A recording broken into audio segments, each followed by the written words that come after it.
right? Like nobody ever tells you that your baby is ugly, right? But good salespeople, they will give you unfettered feedback.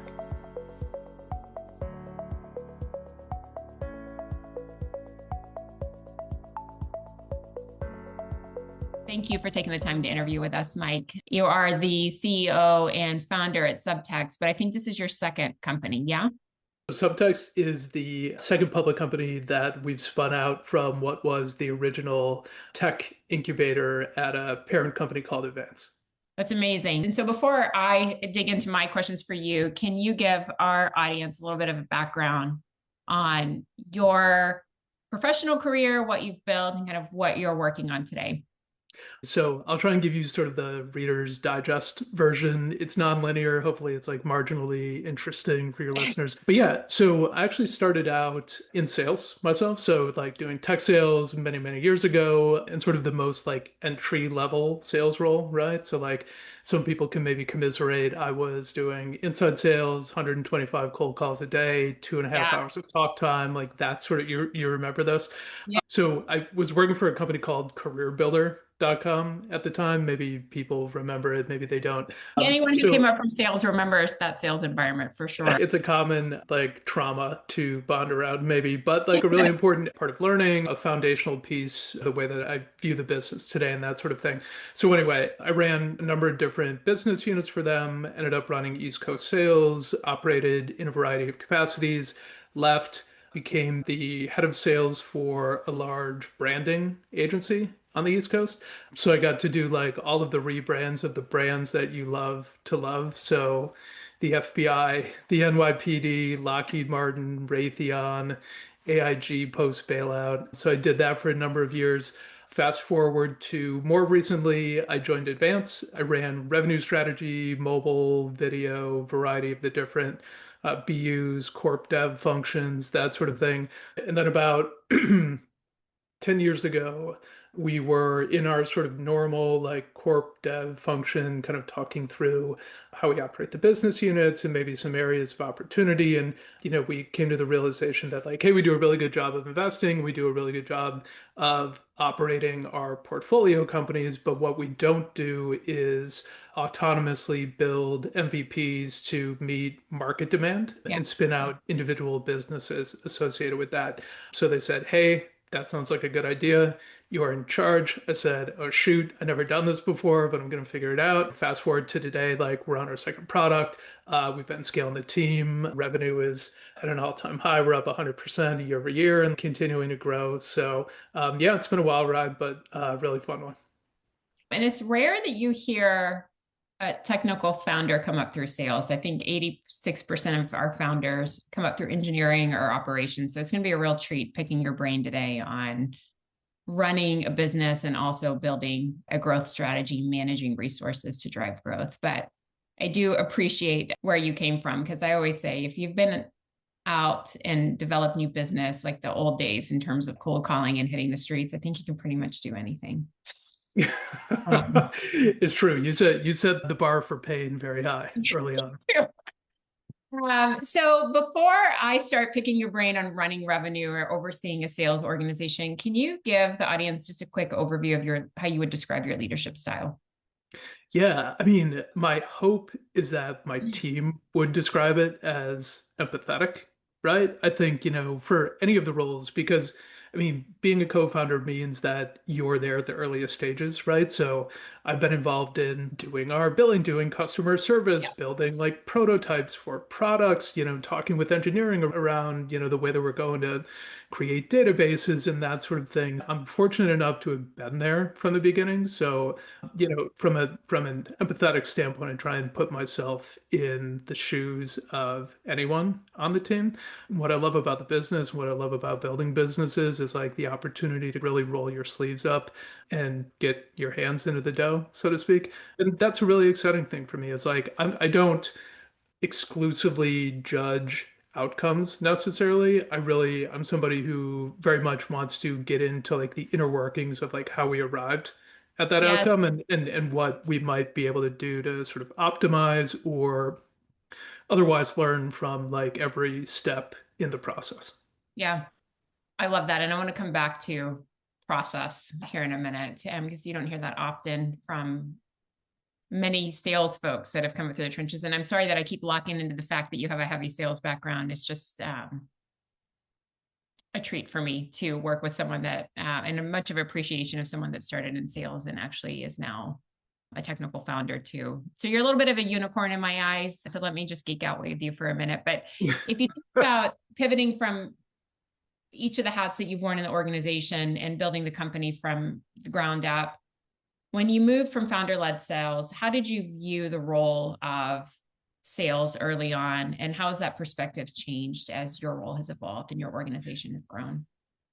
Yeah, I mean, so sales, I think like the really common adage is like, oh, you know what, sales is our engine, right? And like they're a driver of growth and they're certainly obviously the primary contributor to revenue and that sort of thing. But like one of the other things that's always really important to me running a sales team is making sure that we're getting as much market feedback as we possibly can, right? So like I look at it not only as sort of sales and we're driving revenue and market Yeah, share growth and like yeah, margin and new logos and that sort of thing.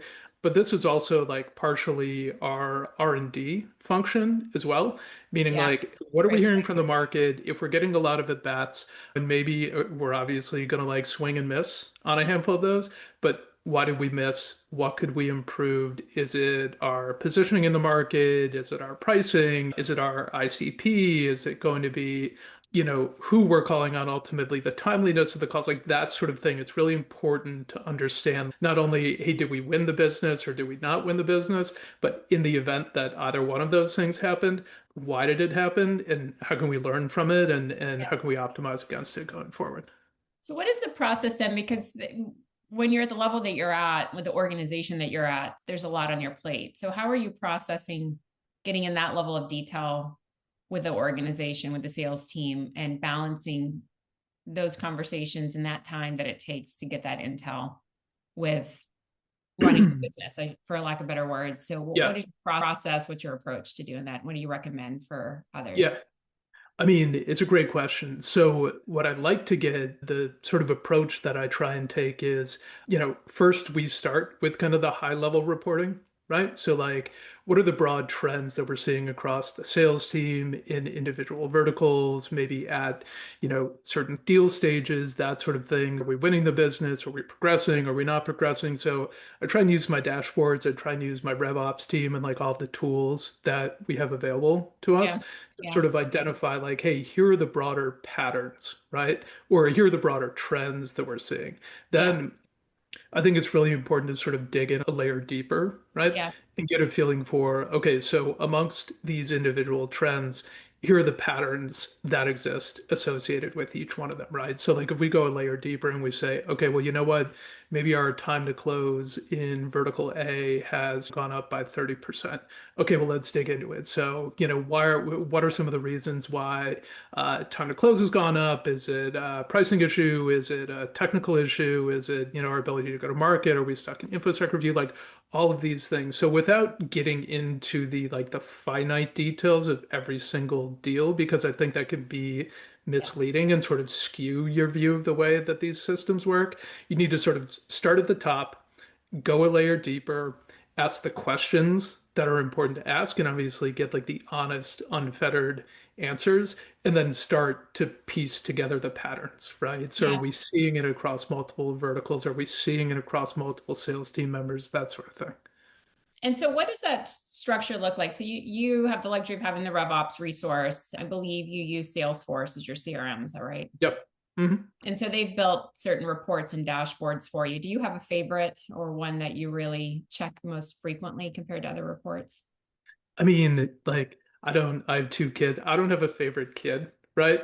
But they're independently good at different things, right? So, like, we end up building because of the nature of our business, like a lot Yeah. of custom dashboards. Yeah. But one of the things that I always find really insightful is like, I'm sure the sales team hates this to a degree, right? Because we end up studying a lot more, is the report that gives me a breakdown of the deals that we had lost, right? And I want to understand why we lost them, at what stage, to whom, if it's in a competitive scenario, what the TCV was, what sort of the projected ARR was, who our buyer was. Because I think as painful as it can be to revisit your losses, there's so many valuable insights in there that to not Yeah. mine it appropriately and just to sort of like whitewash and be like, oh, we'll get them next time.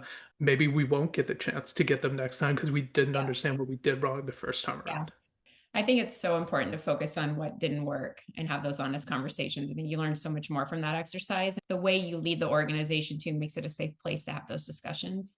And it's also Yep. kind of clear on how you view the role of sales, right? Because they're not a function of distribution. They're a key, to your point, an R&D arm for the business. And so this is where you really learn on those losses too. It makes it safe to, and really Exactly. empowering for the leaders too to do. I can't stress enough the point that you touched on, which is like you do have to create the culture Yeah. where it's okay to fail, right? I mean, we talk to people, I talk to the team a lot about this, and we talk about it publicly too, is like if you have the appetite for growth or the appetite for innovation or risk taking or whatever it's going to be, like you also very much have to have the stomach for failure. And I think like when those two things get like disproportionate or like Yeah. too far out of whack, it creates a scenario where like you can't get as much information or as like much unfiltered information as you might want. And it just makes it that much harder to run the business. Is that a similar philosophy and approach that you had in the early days? And the reason I ask that question is there's a lot at stake in the early stages of a business, right? And there's a lot of investment that Yeah. goes into sales, whether it's one hire or two. And, I've seen a founder move away from running sales in their own to like wearing the hat of CEO only and hiring their first sales hire. We tend to see there's a lot of emotional bias in the forecast. And Yeah. we hear from some of our founders that it's hard to filter that out in these early days because we're moving very fast. The road to growth is chaotic. There's a lot of pieces that we're learning and fine tuning, but at the same time, they are signaling to us or telling us they don't have a confidence in the forecast that they're getting. And so, you've been there and you've done that. So if you had advice to any early stage founder, right, what advice would you have for them in those early days? And how do you create that culture? How do you get that honest feedback where you feel confident in forecasts or where the direction of the business is going? Yeah, well, I think so much of it comes back to the empowerment of your sales team and the culture that you build with the sales team. When you start getting sales forecasts that are so far detached from reality, it's oftentimes because you yourself, this is my opinion, and I've been at fault for this before, but if you're attaching unrealistic goals, let's say, to the sales team, or you as the founder don't clearly understand the market, or you haven't done the research, or you haven't been on enough sales calls yourself, I think it's really easy to look at, let's call it TAM, right? And Yes. sales resourcing and activity and apply a metric to these things. And it's like, okay, well, we should be growing at X, Y, or Z, right? But like the market is not dictating that you're growing at that Yeah. pace, right? Or like in that cadence. And I think more often than not, what happens is, sales sales is really good salespeople. They're competitive. They want to succeed. They want to meet or exceed goals. When you set goals that are unrealistic, they're going to do their best, obviously, to get there. And I think, even if it means in some instances, like maybe being overly optimistic about like the size of a deal or the nature of a deal. And I think a lot of that comes down to the appropriate goal setting, and then making sure that the team feels empowered to be able to tell you the truth, right? Because there can be a really massive power imbalance, right? And I've seen a lot of very early stage founders that are like, hey, I'm hiring the sales team and you guys are the experts, and I'm going to wash my hands of this entire thing and like sit at my dashboard. Right. And like, just make decisions based on the dashboard.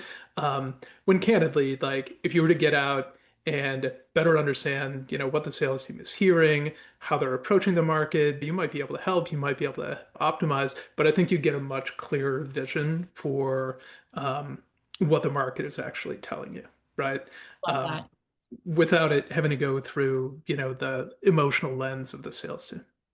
So how do you balance then knowing when to get involved at the deal level or how to collect that field feedback with running the Mhm. business?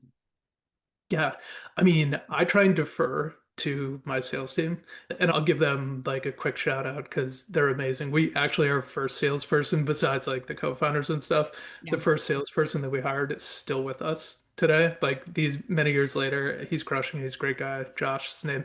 But so, the balance here is really like you have to defer to, I think as a leader, you have to prove value to the sales team, right? Like they have to view it as valuable that, if you're invited to join a call, you can help them close it, you can help them progress it, you can help them do more due diligence. I've seen scenarios, I've been in scenarios where I was a salesperson and leadership wanted to, join our sales calls, and I was more nervous about them doing something wrong or like them otherwise like the deal. So it's like I try and defer to the sales team, right? And have them tell me like, hey, if you have a big opportunity, if you have an area where you think I could add value, I absolutely want to be there. Invite me. I'll do my best to not embarrass you and like we'll try and keep things on track. But otherwise, it's a matter of like making sure that you're getting sort of the regular pulse of what's going on amongst the sales team, if that's in your dashboards, if that's in your reporting, and in a more empirical way than just like, hey, I sat in on these 10 calls and Right. seven of them went well, three didn't. Right. I think that is so important. And you mentioned you framed it as a pulse. That to me is so critical in really unleashing your talent and establishing that culture is what are those signals you're evaluating, whether it's through your dashboard or other reports, or even the questions you're asking. But I think there's got to be a shift for business operators to go from that once a week forecasting meeting where you're kind of getting the readout to listening in and asking the right question. Because I think that trust and that credibility and even the coaching happens at the deal level internally, not necessarily always in the field. And so what I mean by that is if you get a signal, sit down with a rep and talk through the deal strategy and brainstorm. And I think it gives the rep the opportunity to hear you think out loud. Yeah. And sometimes that's all you need. It may not be, I need you to get in the field with me, but I just want to hear you think out loud because you know this so much better than anyone else in the company. And I think it's an untapped um, opportunity for most executives of like, they're a wealth of information, but they're very busy. Um, Yeah. Well, so and I mean, so much of it too, like you captured it really well, right? Is that like if you rely on weekly pipeline meetings, that sort of thing, and that is your only exposure to what's going on, with the sales organization or with individual salespeople, I mean, you really, if you're lucky, you only get 52 teachable moments in a that's year, great. when in reality, I think, if you had a tool that could provide you those insights that, you were getting the appropriate signals and you could go in and maybe not interfere, right? Not meddle, but ask the right questions or provide the Yes. right guidance or even just like make a small tweak. I can't Yes. tell you like how big of a difference and how big of an accelerant it would be for not only the sales team, but for you as the leader, right? Because like we've all been in the weekly pipeline update meetings, and it's like, I've got this, and this, and it's like, how can I help? Okay, we'll do these three things. Like, great, and it's done. Um, but being able to be a part of it in real time at that level is hugely important and can dramatically change the trajectory of the business, right? If you get 300 chances to teach people, if you get 400 chances to teach people, it doesn't have to be an hour-long meeting, but it can be like a really meaningful moment where you change the course of that salesperson or that deal or, the business at large. But you need the signals first. Oh my gosh. And I've never heard it framed as only 52 teachable moments. I think that's when you think about it in context about how many business hours we dedicate to work and then Yeah. across the team, that is such a great point on how many other missed opportunities are happening or available to us in the day to day. So you mentioned your stellar rep, and I won't keep having you call out his name by chance because we know we're all going to come recruiting him. But other than your top performer, how did you know it was time to move to additional hires? Yeah. I mean, so I think for us, it's really more a matter of like, so number one, have we proved product market fit beyond like a reasonable doubt, right? Because I think like a lot of good, passionate founders can sort of mask a weak product market fit, right? Because in like so many early stages, I think like if you're a founder who really believes in something, and it to a degree, like it depends on what it is that you're selling or what you've created or the business you operate. But that passion tends to rub off on people, and I think you'll get people that will make speculative buys of the product because they're like, hey, you know what, this person really believes in it, and maybe they seem really sharp, or they're really passionate about it. Like, I'm willing to take a flyer on this, right? Um, but it's not until you have sort of the strong indicators around PMF and a repeatable pattern and like a strong ICP that I think you can reliably hire salespeople and then measure their performance, right? Because we've all also, from a sales standpoint, been in this scenario where it's like, we're trying to sell something that is just not ready for market yet. And, try as you might to like, get it out there and like every best effort and everything else, it doesn't take root. And, candidly, that's not a reflection on, the salesperson or their ability. It's a reflection on the product. And I think like until the product is ready, um, it's hard to scale it with a sales team because you're going to get frustration, you're going to get people that churn, and then you lose a lot of like organizational knowledge, and it's just like continually starting flat-footed. I love that. So how, speaking of that acceleration point, how do you determine what's healthy growth within the business in terms of readiness for scale? Because to your point, that I think there's some early wins that can happen. Mhm. Um, but that repeatability as a signal is so important. But then how do you qualify that this is sustainable growth? Yeah, I mean, so sustainable growth, there's obviously like, so I look at it two ways. You've got your sort of hard metrics, right? So like gross revenue retention, net revenue retention, individual like ARR on deals and like time to close and like all of the things that like sales leadership is used to reviewing in a dashboard and like churn metrics and like that sort of thing. And then you've got the more qualitative signals around like, hey, for example, if we win a piece of business in this particular vertical, are we able to make a really strong case to maybe the very similarly situated businesses that they might want to come on board? And it can be really early stage things like, is our cold outreach performing well? Right? Like, are we booking enough meetings? Are we positioning this the right way? Are people viewing this as like a meaningful opportunity, or is it like more of a curiosity? And like you really need to qualify these things, right? Like, is your product a need to have? Is it a nice to have? Is it a kind of cool, speculative, like pilot type thing? Who are the buyers? Why do they buy? What are the goals in implementing it? Those sorts of things that, might not always show up in your charts. But it really comes down to like a combination of those two things, like what you're hearing in the market and what you're seeing in your forecasting and like your more qualitative tools. What percentage of your time would you say you dedicate toward the sales side of the business? It would be interesting because you've managed to scale repeatably. So early days percentage versus now, has it changed? 95%, right? Because without real traction in the marketplace, without client feedback, without even sitting in on those discovery sessions and learning, like, hey, are we asking the right questions to the right people? Is what it is that we've created as a minimally viable product here, is this hitting with folks? Does it resonate? Does it make sense? Do they need it? Do they want it?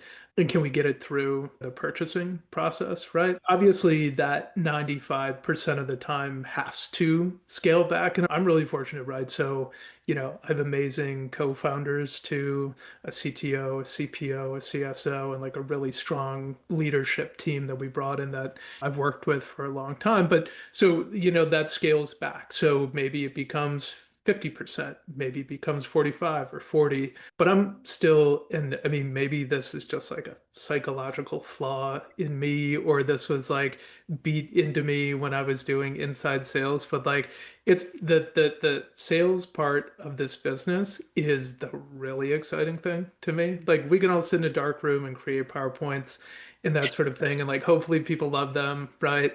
But at the end of the day, like there's no better way to test the validity and get real market feedback around what it is that you built until you take it to market and see whether or not somebody is willing to pay for it, right?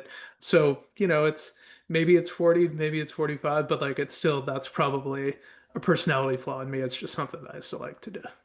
Is there a part of the sales process that you tend to gravitate toward more? Do you like to be in on the business development, early discovery sessions, or do you like to get in on the back half scoping, negotiation part of the process? Are you in on Yeah. all of it still? I mean, I'm always happy. To my earlier point, really depends on, when the sales team wants to bring me in.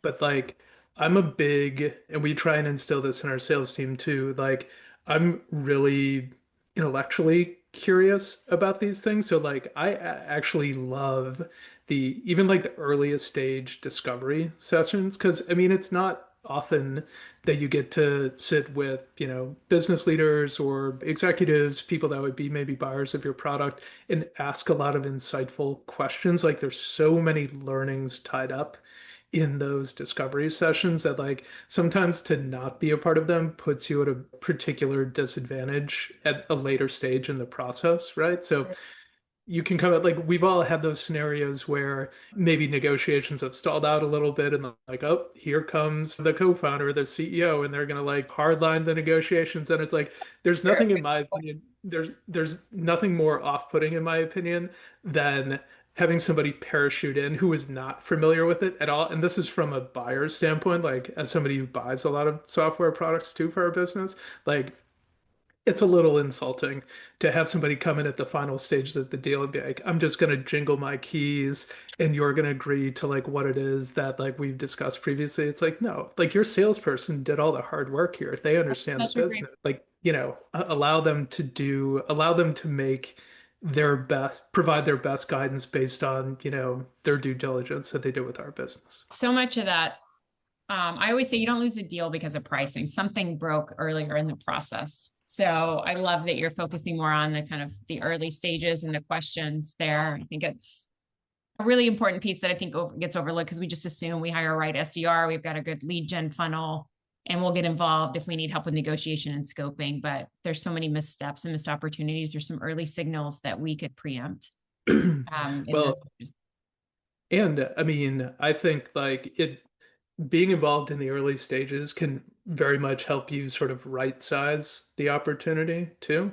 Again, like we've all had, a similar situation where it's like we came in and we asked, maybe we just got lucky and we asked two or three questions just off the cuff and we got a response and we're like, whoa, the scale of this opportunity could be so much bigger if we took a step back and sort of thought about it in a different vein. I think as a salesperson, oftentimes it's really easy to get tunnel vision. It's like rinse and repeat. I'm selling the same thing over and over and over again. When in reality, especially as your product matures and as the need for it grows across different business units, taking a higher level view of what the scope of the opportunity looks like and asking the right questions of the right person can really take, it can take a deal that was maybe of average size and make it a much more significant one.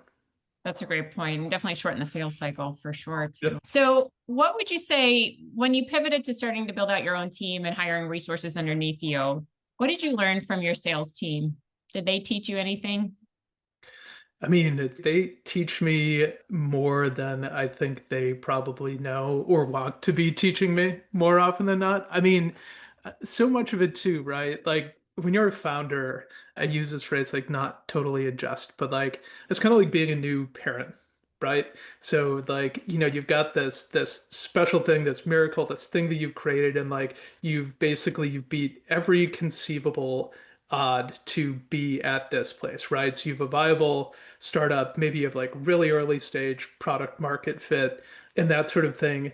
And like the hardest thing to ever, nobody ever tells you that your baby is ugly, right? But good salespeople like worth their mettle, that are confident, that are empowered, that are going to market, they will give you unfettered feedback about what it is that you're hearing, right? So like if your baby is in fact ugly, like it's better to hear that really early on than 2 years down the road where it's like, hey, why can't we get traction? Or why are we churning out all of our clients? Or why is our deal size not, the way that we had, the scale that we had projected it would be? More often than not, it comes from not learning enough about it, not stress testing it enough in the market, and not having people that were willing to be candid with you early on. So I think our sales team, they teach us a lot of that, right? Is like, here's what's working, here's what's not working, Yeah. here's where we may need to pivot, here's what we can lean into. Like, as a founder, those are all hugely important pieces. And I'd just like to caveat for my two kids, neither one of them is ugly. Nobody's ever told me they're ugly, but they've achieved optimal product market fit. Maria, they're crushing it. So, I love that. So if you think about the business for you as it stands today and all the tools that are coming out in the market, you are pretty resourced, right? You're fortunate to have a RevOps leader who, yeah. from what I've heard, is wonderful and on top of it with all the different dashboards and can populate reports real time for you. But, what do you wish you could see sooner? Are there any tools that you're looking at that would be valuable for other founders like yourself? What I like, and you referenced it before, right? So, we use Salesforce and we use Gong and a whole variety of tools, right? And like all really valuable tools and like an important part of our tech stack and that sort of thing. But more often than not, I feel like what I'm missing, which is what I would like to have, is sort of the ability in like, relative real time to be able to take like a quick pulse of like individual deals, individual reps, individual verticals, and just get like, this doesn't have to be me calling somebody up at midnight and being like, hey, what is going on with deal ABC? A way to distill all of the insights that exist in any of these dashboards and then get sort of quick pulses and hopefully maybe even, in the future be able to sort of dig into what those are telling us. Or, is like deal rot, have we passed, the close date on this many deals, or do we have like certain deals that were really important previously that are now stuck, or has like, have our projections gone down for previous deals, like things that might get lost in the dashboard or Yeah. might need like real time Yeah. tending to, again, to wait for like, hey, here's my monthly dashboard, and then it's 30 days later and you're like, oh shoot, Right. our pipeline's down like 20%. Like, that's not good. If I'd known earlier, I would have maybe been able to intervene. Yeah. And I think some of, you're lucky you've built a culture and it's not just tooling, right? It's also leadership and it's how you get involved in the business and when and Yeah, where and how the team gets involved. But that very real time, and that's going to be more and more pronounced with all the AI tools out there. There's going to be so many different signals coming from all these oh, tools. So how totally. do you interpret them? How do you prioritize? Where do you invest? Do you, of the tools you're using today, do you have a favorite? And if someone came up and asked you as a founder starting a sales organization, what do you say outside of the CRM? We know that's an obvious. Do you have one that you're like, this is a must have? No, it's a great question. I guess it depends on the definition of tools. I find something like Claude to be hugely invaluable, right? Because that's sort of my interpretation layer. Like we can build via Claude, we can like create a lot of insights and maybe like unlock a lot of information that was otherwise like tied up in like disparate systems and that sort of thing.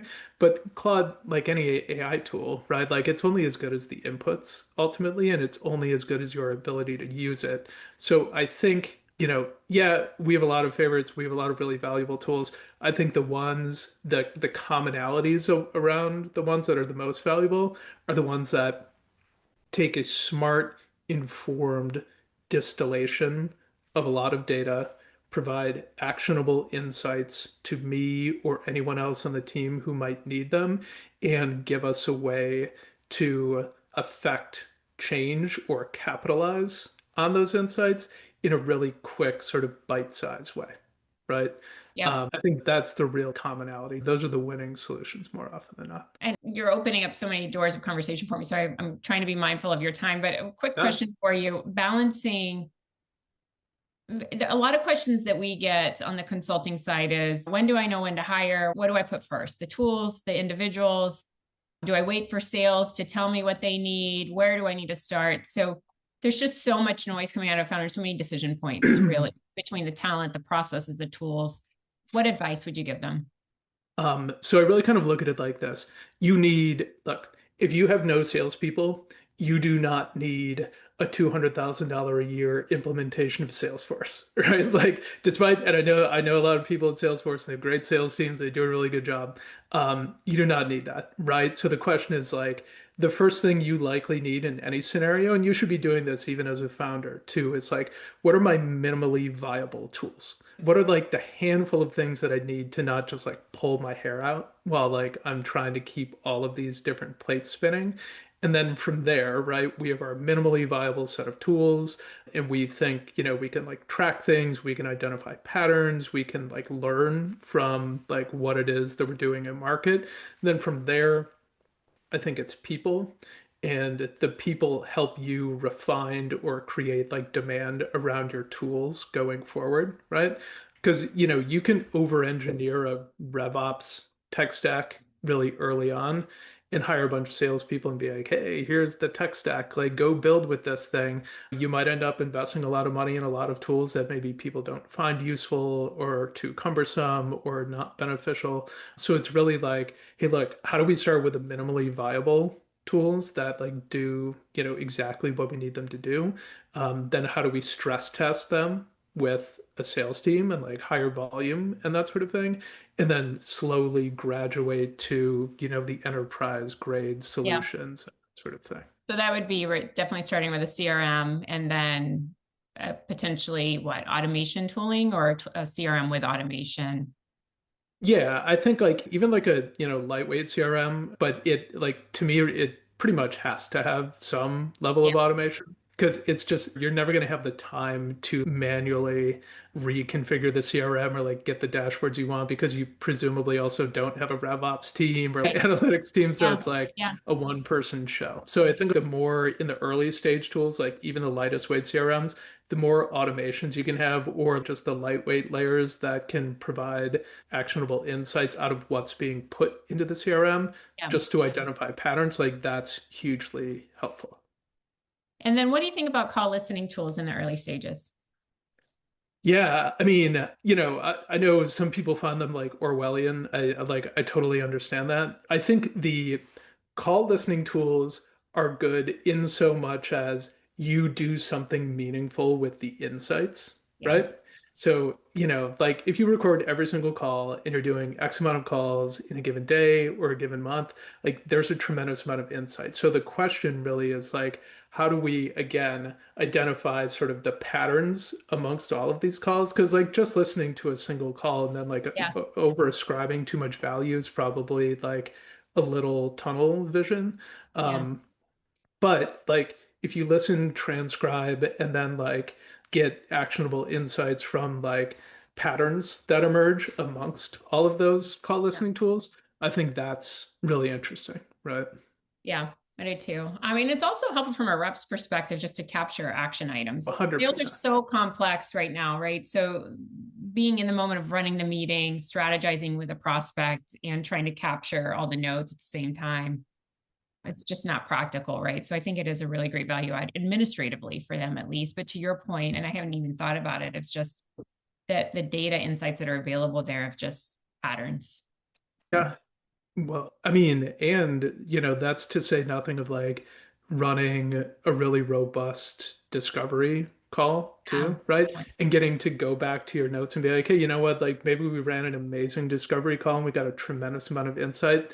Nobody's ever, especially like an individual salesperson with nobody else there, like nobody's ever going to be able to capture like all of those insights, right? So like being able to go back to the call, listen to it again, and like really hone in on like what was top of mind for that prospect only makes, the next stages of your deal that much stronger.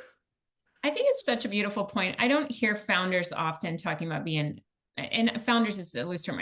Most operators with everything they've got going on, I don't find them often focusing so heavily on the discovery portion of the process. And I think it's so important to your point. I have so many great takeaways from this conversation, but I definitely think one of them is the earlier you're involved or how you're paying attention to how your team is asking the right questions and understanding could open up a lot of opportunities, whether that's understanding of the product, the ICP, how they're prepping for the meetings, how they're supported in the meetings, and thinking about and uncovering key opportunities to motivate the sales cycle versus getting involved in the back half when either there's a fire or we're stuck somewhere in the Yeah, process. I mean, I look at it like this, and like maybe I'm placing too much importance on like what it is that we do day to day. But like, if I went to a doctor and that doctor didn't do any diagnostics on me and didn't ask me any questions or anything like that, and they were like, you look like, this type of person. I'm going to write you a prescription for this thing. I'd be like, well, I don't know if I want to take this prescription. You haven't like done any sort of testing,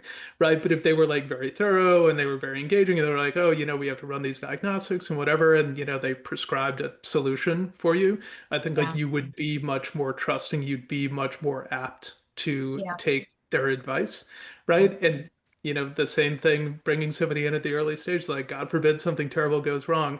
Like, Right. I sure hope my brain surgeon has read my charts before they walk into the room, right?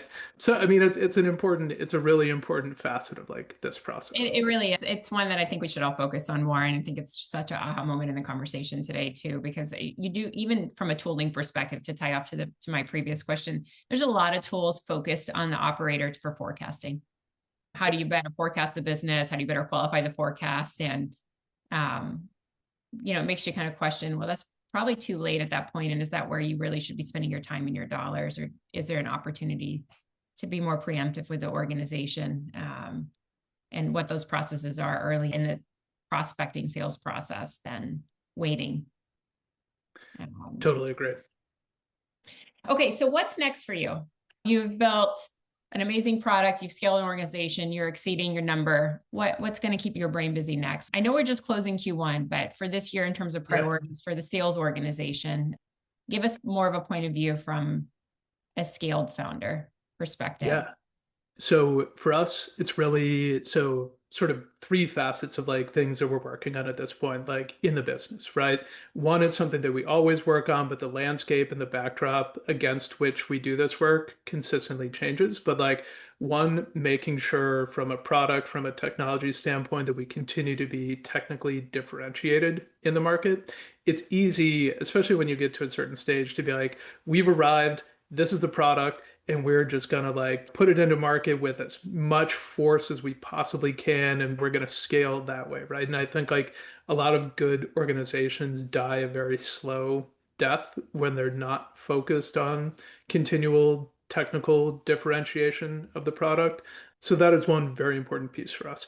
The other one is using the tools that we have available to us or might exist out there in the space to one, learn more about the business and our prospects and like the work that we're doing, our sales team, our CS team, our marketing team, and using those tools to improve our efficiencies. I think that's a commonality amongst most businesses right now, right? It's like, how can we leverage technology to create efficiencies, to be stronger, leaner, healthier, more dangerous in the market? And that makes a ton of sense. And then the final piece is just continuing to scale growth in a sustainable way. We want to continue to reinvest in the facets of the business that have proven to be profitable and favorable and where we have a lot of tailwinds, but also to make sure that we earmark certain money, certain resources to invest in emerging portions of the business. Is there a corner that maybe by virtue of what it is that we do that we can see around that maybe other people don't see around? How can we experiment? How can we invest there? How can we create an additional maybe MVP to test the viability of a new revenue stream or a new leg of the stool? I think if we were going to like cap it off high level, that's probably like the right way to look at it. But for us, it's just like, how do we continue to be students of our own product and the markets that we serve and our business and our team, and just get smarter and more efficient about what it is we do. Okay, last question, I promise. Yeah. I think I've said that 3 times now, but how do you determine when you think about that third leg of the stool for investing more and kind of diversifying your revenue? And I love that you started more on the differentiation, right? Because that needs to happen first, and saying, continuing to invest in your differentiation before hiring more sales Yeah. resources, right? Uh-huh. And they go hand in hand, candidly. But with the sellers, a big question we often get is, who do I hire first, and how do I know what type of salesperson I need? So for Yeah. you at your stage of growth, right, you have some really great sellers that are very tenured and have been with you for a while and kind of know their space. And now, as you think about diversifying or potentially accelerating growth, where do you start? Is it SDRs? Is it more AEs? What type of skill set are you looking for? Yeah, so a great question. When we do sort of scaled growth of like Yeah. the sales team, for example, we actually try and do it in sort of a full like cross section of each one of the roles. So like we don't just look at like, hey, we're going to plow a bunch of money into the AE function or plow a bunch of money into the SDR function. We actually try and do, if you consider it like director, AE, SDR, like Yeah. we try and do all three. Yeah. Right. And then sort of scale it from there because I think, there's certain deal types that maybe directors are going to be focused on or certain conversations they're having that are hugely important. Same thing with AEs. And obviously, our SDR that we have is amazing. She's done an incredible job. And to divest in that function at the investment opportunity of another function is sort of a mess. I'm just so excited about it because I do think that it's more of a pod function, right? It's a team and everyone has their strengths at different stages of the process. And I Hmm. think it gives you more scale when you think about each individual resource and how they work together, but how they work independently, I think would give you more of that force multiplier than making a decision of, okay, SDR, AE. Now, of course, Hmm. you're at a different stage, right? So Yeah, yeah, yeah. Yeah. No, that, of course. there's trades and compromises there that, but I do think it's important to think about the function that each of these resources serve. And I think the complexity of the sales market today is no longer one salesperson or one individual can do it all at the pace that we need to see. So you probably Yeah, do get more ROI investing. I love that. 100%. Well, thank you so much. I could Yeah. keep picking your brain all day long, but I really appreciate it. I think there's a lot of really great points here. And it's really energizing to see a CEO and a founder involved at this level with the business, but also building a system that enables you to kind of build for the future, but also execute in the now and establish a culture. So there's a lot of big themes that we hit on today that I'm excited to highlight, and a lot of reinforcement points that I think I've personally gotten away from too, because I tend to gravitate more toward the bottom of the funnel and react there. So it's just great to think about what happens early on in the process, but also a balance between the people, the coaching, and the tools to keep operating. So thank you so much. Honestly, the pleasure's all mine. This has been so much fun. I really appreciate you taking the time, and hopefully, this is valuable. But I got a lot out of it personally. I think it's great.